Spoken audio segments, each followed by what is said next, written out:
first of all, we have Texas State, which we already have the, or conditional, I guess, partnership there. But there we just thought some of the action items there is coming up with that management agreement, deciding what that fee will be, and then also to be able to include staffing for it, any other needs that might arise.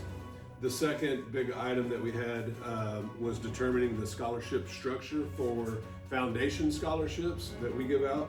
We wanted to look at 4-year, 2-year to give people options as far as college scholarship, and then also vocational and trade scholarship to ensure that we're kind of also matching what the high school is doing and kind of partnering alongside that. Under that, we had updating our application process, creating the application review committee, creating a donor student recognition luncheon, another fundraising opportunity, and then kind of from there building on a to create a donor funded match opportunity. So the scholarship funds come in, we have a kind of that matching donor to double that to continue it.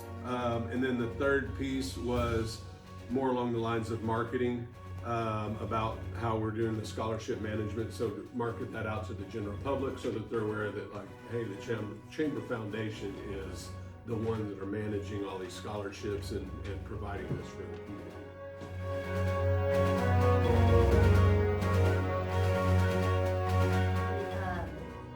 How to create the different avenues and focusing on the workforce.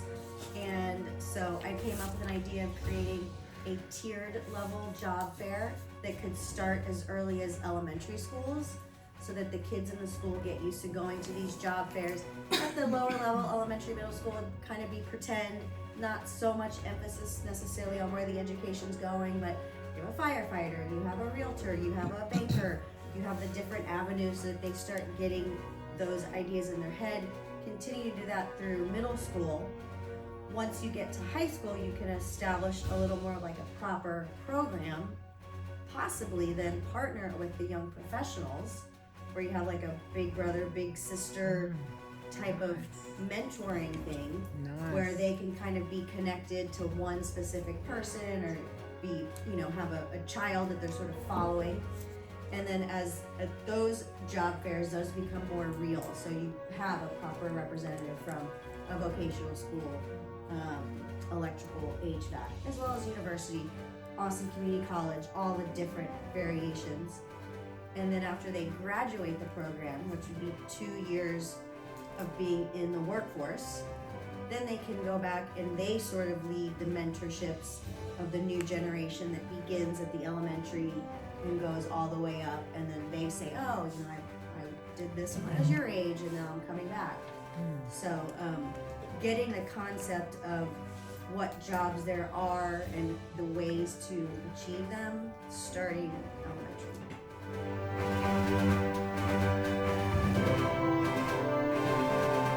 And also just the idea in general, I do think we need to go look at that property, do a walkthrough.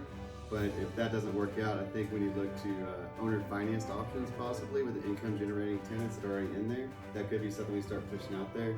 And then once you find that, if it works or it doesn't, you could look at creative financing options. But ideally, I think, and Monica brought this one up, if you're looking at like a 5-year term to get to actually finance that property, then we could be looking at capital campaigns, marketing, matching grants, and private-public partnerships in that 5-year period in order for the chamber to actually acquire that property wholly themselves. So I think we haven't thought about the owner finance option, and that's something that's one of the easiest ways to get around something. So building equity in the property and then finance within the 5-year period.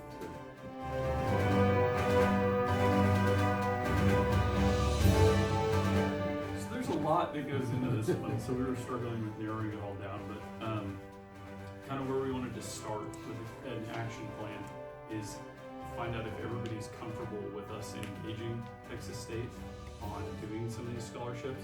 I think we still have a lot of questions on how you balance the income and expenses associated with it, what kind of certifications and insurances and things we would need. I offered to make a few phone calls and pick the brain of a few people that are involved with that organization up there and figure out how they do that. There's so many unknowns with that. Just understanding we don't know legally and financially how that flows, and is it 4% one time, or is it every time you do? Is it every year? Like how much money actually can you pull out of there? we have to figure that out before you can even do a budget or think about hiring somebody or anything like that. We kind of have to figure out what this will spin off. We need to Cynthia and For the free. attorney. Free. ChatGPT.